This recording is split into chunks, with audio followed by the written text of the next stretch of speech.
अनुभव नै आनन्द हो, केन्द्र भए तन।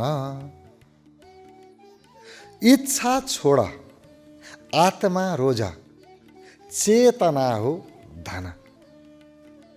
हाम्रो सबैभन्दा ठुलो सम्पत्ति हाम्रो चेतना हो।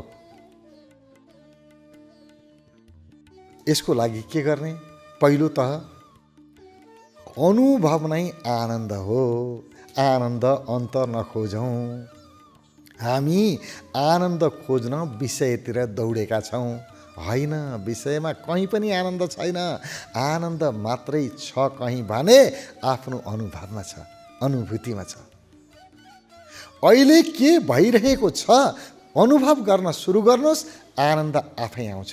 अनुभव आनन्द बन्छ। आनन्द भएको अनुभव लिने होइन।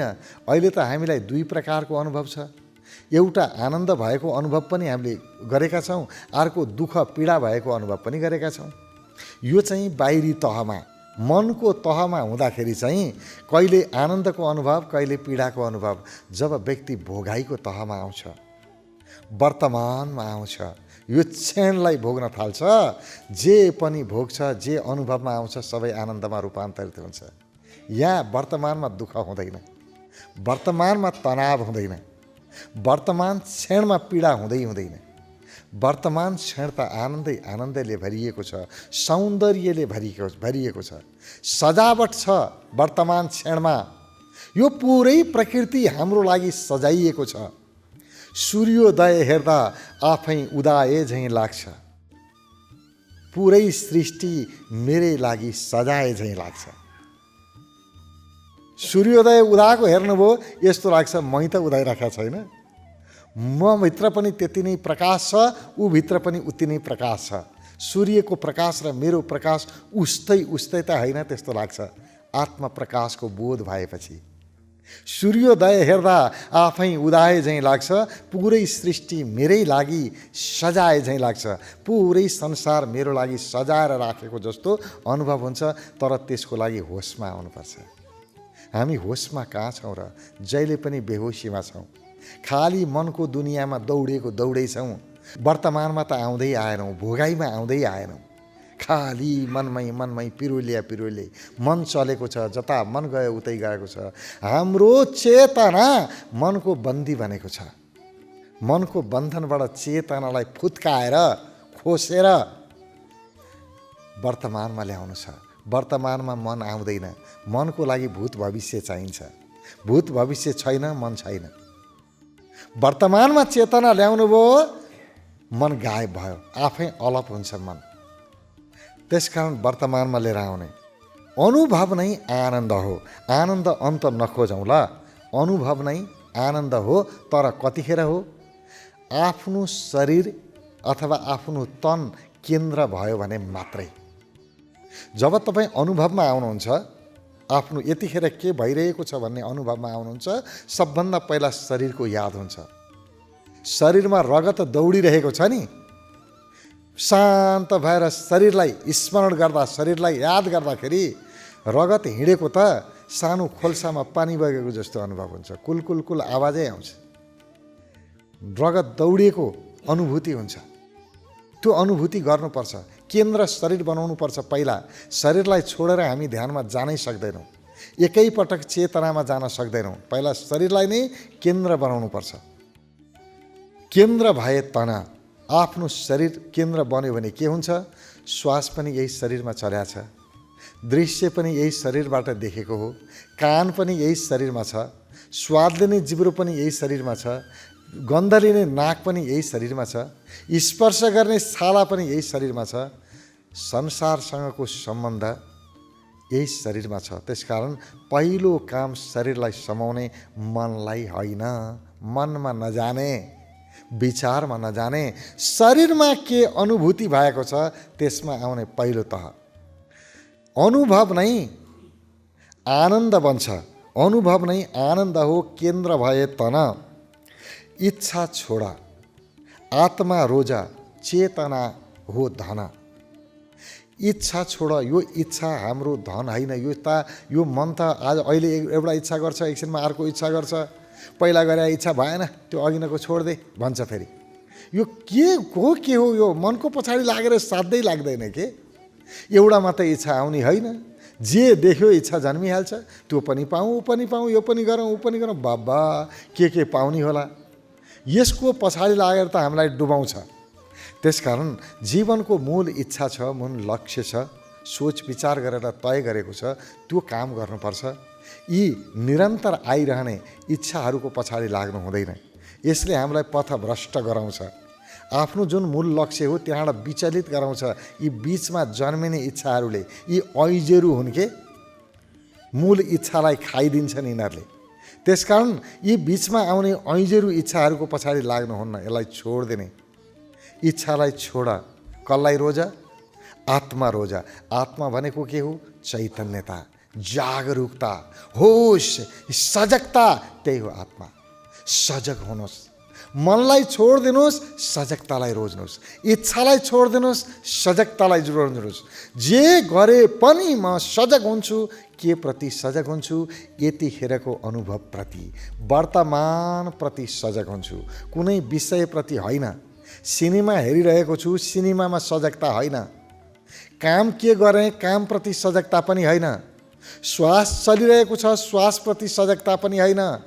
यो क्षणप्रति सजगता, अनुभवप्रति सजग हुनुभयो भने श्वास पनि त्यही आउँछ। जे कर्म गर्यो भने कर्मयोग बन्छ आफै। वर्तमानमा बसेपछि त सबै पाइहालिन्छ नि, किन एउटा समाउन जानु पर्यो र? एउटा विषयमा सजग हुनै परेन नि। सजग भयो कि त सबैप्रति स्वतः सजग भइहाल्यो नि। त्यसकारण सजगतालाई समाओ। इच्छा छोड, आत्मा रोज। आत्मा रोज यानि कि सजगतालाई रोज। किन सजगतालाई रोज भने नि, सबैभन्दा ठुलो सम्पत्ति भनेकै हाम्रो चेतना हो है। हाम्रो चेतनाभन्दा ठुलो धन अर्को छैन। इच्छा छोड, आत्मा रोज, चेतना हो धन। चेतना भन्नु आत्मा भन्नु एउटै हो। चेतनाभन्दा ठुलो सम्पत्ति अरू छैन। ल, तपाईँसँग अरू भए भरको सम्पत्ति छ, मान प्रतिष्ठा इज्जत पनि छ। तपाईसँग प्रयोग गर्नको लागि आवश्यकताभन्दा बढी सम्पत्ति छ, धेरै धनी हुनुहुन्छ। तर तपाईसँग होस छैन भने के काम लाग्यो? तपाईँ बेहोस हुनुहुन्छ भने काम लाग्छ र? बेहोसीमा सम्पत्ति भए के नभए के? बेहोस भएको बेलामा गद्दामा सुते के, भुइँमा धुलोमा लडे के मतलब थाहा हुन्छ र? म धुलोमा छु भन्ने थाहा त छैन। होस छैन, के काम लाग्यो? आफ्नो होसभन्दा ठुलो सम्पत्ति यो जगतमा छैन है। चेतनाभन्दा ठुलो धन अर्को छैन। यो चेतना रूपी धनलाई बचाउँ। आज हाम्रो चेतना रूपी धन हामीले गुमाएको गुमाइ छौँ। कसको पछाडि लागेर? इच्छाको पछाडि लागेर। पुरै जीवन इच्छाको पछाडि हाम्रो बितिसक्यो। कति टाढा पुगिएछ मनका इच्छा रोज्दा रोज्दै। कति टाढा पुगिएछ मनका इच्छा रोज्दा रोज्दै। आफैलाई गुमाएर आफ्नो लागि खोज्दा खोज्दै। आफै गुमिसक्यो, आफ्नो लागि जम्मा गरिराखेका छौँ। आफू गुम्योको अर्थ के? आफ्नो चेतना गुम्यो, होस छैन। सानो बच्चा हुँदाखेरि कति सजगता थियो, चञ्चल थियो मन, तर सजगता कति धेरै थियो। अलिकति खोस्यायो, सानो चोट लाग्यो भने रुँदै आउँछ बच्चा। मलाई घाउ भयो, हेर्नुहोस् कत्रो घाउ भयो, रुँदै आउँछ। यसो हेऱ्यो, अलिकति कोट्याएको मात्रै छ, केही पनि भएको छैन, रगत आएको छैन। सानो बच्चा हेर्नुहोस् कति सजग छ। ठुलो मान्छेलाई हेर्नुहोस्, काम गर्दा गर्दै हात काटेर रगत बगिरहेको हुन्छ, अनि पछि थाहा पाउँछ, अनि भन्छ ओहो हातै काटेछ मेरो त, केले काटेछ? कहाँ गयो सजगता? हरायो। चेतना गुमाइसक्यो, उसले जान्ने क्षमता गुमाइसक्यो, आत्मा तत्त्व गुमाइसक्यो। आत्मा धन हो, यसलाई गुम्न दिनुहुन्न। आफ्नो सजगतालाई गुम्न दिनुहुन्न। र त्यो व्यक्तिले मात्रै आफ्नो सजगतालाई बढाउँछ जो आफूतिर फर्क्यो। आफूतिर फर्किएको अर्थ जो वर्तमानमा रह्यो, यो क्षणमा रह्यो। यो क्षणमा रहेको अर्थ अनुभवमा आयो, अनुभूतिमा आयो। जसले अनुभूतिलाई अनुभवलाई भोग्छ, जसले अहिले जे भइरहेको छ त्यसलाई फिल गर्छ, अनुभव गर्छ, त्यही हो वर्तमान क्षण, त्यही हो आत्मतत्त्वलाई बढाउने क्षमता। वर्तमानमा बस्ने गरौँ, सजगता आफै बढ्छ, होस आफै बढ्छ र यसको अभ्यास गर्नुपर्छ। प्रत्येक दिन जसरी हामी खाना खान्छौँ बिहान बेलुका दिउँसो, यो पनि भोजन हो, आत्माको भोजन। यो पनि बिहान बेलुका दिउँसो जतिखेर समय मिल्छ बस्ने, आफ्नो वर्तमानमा आफ्नो अनुभूतिमा बस्ने, अनुभव गर्ने। यतिखेर म जे भइरहेको छ म अनुभव गर्छु। एकपटक आफ्नो कर्मको अनुभूति गर्ने, म जे गर्छु अनुभव लिन्छु, म जे पनि कर्म गर्छु त्यसको अनुभव लिन्छु, थाहा पाउँछु, म थाहा पाएर गर्छु आफ्नो कर्ममा पनि। अर्को पटक चाहिँ के गर्ने, फेरि प्रकृतिले कर्म गरिराखेको छ, अरूले गरेछ कर्म, त्यसलाई म अनुभव गर्छु। दुई प्रकारको ध्यान, एउटा आफ्नो कर्ममा ध्यान, अर्को अरूको कर्ममा ध्यान। ध्यान गर्नु भनेको मात्रै सजगता। सजगता भनेको के हो? अनुभूति, अनुभव, जे भइरहेको छ अनुभव। यहाँ सजगता भन्दा अल्मलियो मान्छे। सजग भएर काम गर भन्यो, केतिर सजग हुन्छ, आफूबाट छुट्छ। आफूबाट छुटेपछि सजगता बन्नै सक्दैन। मान्छेले सजगता भनेर बुझेन र सबैले बुझ्ने भाषा भनेको के हो भने अनुभवमा आऊ, अहिलेको अनुभूतिमा आऊ। यो अनुभूतिमा भन्दा ठुलो सम्पत्ति अर्को छैन ल। जे पनि भोगिन्छ अहिले भोगिन्छ के। अहिले खाना खाएर हिजो स्वाद आउँछ, अहिले खाना खाएर भोलि स्वाद आउँछ, अहिले खाना खाएपछि त अहिले स्वाद आइरहेको छ नि, अनि अहिलेको स्वादलाई छोडेर मेरो मन चाहिँ हिजो र अस्तिमा जान पाइन्छ त, अनि अहिलेको स्वाद थाहा हुन्छ मलाई। जीवनमा हामी त हेर्नुहोस्, खाना खान्छौँ बेहोसमा, हिँड्छौँ बेहोसमा, कसैलाई माया गर्छौँ त्यो पनि बेहोसमा, कसैलाई गाली गर्छौँ त्यो पनि बेहोसमा। न गाली गरे होस छ, न माया गरे होस छ। होसै छैन मान्छेसँग। हाम्रो होस गुम्यो ल। हाम्रो चेतना हामीले गुमाएको हो। यी कामना वासनाहरूले चौपट बनाए। यो पनि चाहियो, त्यो पनि चाहियो, ऊ पनि गर्नु पर्यो, यो पनि गर्नु पर्यो। जम्मै काम जम्मै गर्न सकिन्छ र जति काम गर्ने हो त्यति सोच्नुहोस् न। हाम्रो भनाइ छ नि, हाम्रा पूर्वजहरूले भनेकै छ नि, नेपालीमा भनाइ छ, कति सुन्दर, हेर्नुहोस् त। नजाने गाउँको बाटो नसोध्नु। जे काम गर्नै छैन तपाईँ सोच्नुहुन्छ किन? नगर्ने काम किन सोच्ने? जे काम गर्नु छ त्यो चाहिँ सोचौँ न। त्यति मात्रै अभ्यास गरौँ, जीवन स्वर्गमय हुन्छ।